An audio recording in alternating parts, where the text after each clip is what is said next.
আমার বাপ যেভাবে মারা গেছে উনিও মারা গেছে, ওনার মাজার করার কি দরকার? এই ধরনের পাবলিক আছে না নাই? আইয়ুব কুর্তি বলছেন, আমার মাজারের সামনে এসে বলতেছেন ওনার কিসের ক্ষমতা, উনি কিসের ওলি, আমার বাবার যেমনি কবর ওনারও তো তেমনি কবর। আইয়ুব কুর্তি বলে, আমি মরা না জিন্দা, তোমার বাবার মতো না, আল্লাহর বলি। দেখতে চাও? উনি পা দিয়ে লাথি মেরেছেন, 40 গজ দূরে গিয়ে পড়েছে। আর 40 গজ দূরে গিয়ে তো পড়েছেন, যেখানে পড়েছেন ওইখানে মৃত্যুবরণ করেছেন। আল্লাহর বলি আইয়ুব কুর্তির পা এখনো বাইরে রয়েছে।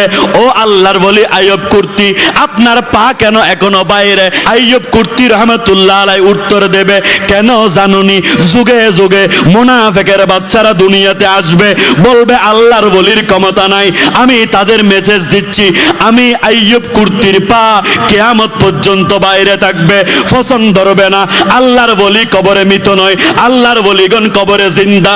আল্লাহর বলিগণ কাউকে লাথি মারলে ওই লাথি সহ্য করার ক্ষমতা নাই, 40 গজ দূরে গেলেও সেখানে মৃত্যুবরণ করবে। আল্লাহর ওলিকে সাধারণ মানুষ মনে করো না।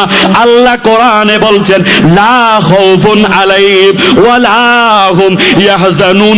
আল্লাহর ওলিকে যেভাবে দেওয়া হয় ওইভাবে সশরীরে কিয়ামত পর্যন্ত জিন্দা থাকে। সুবহানাল্লাহ, আল্লাহু আকবার, আল্লাহু আকবার।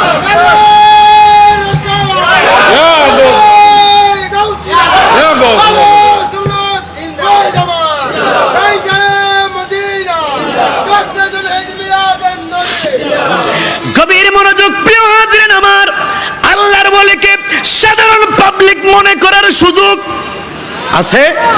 আছে?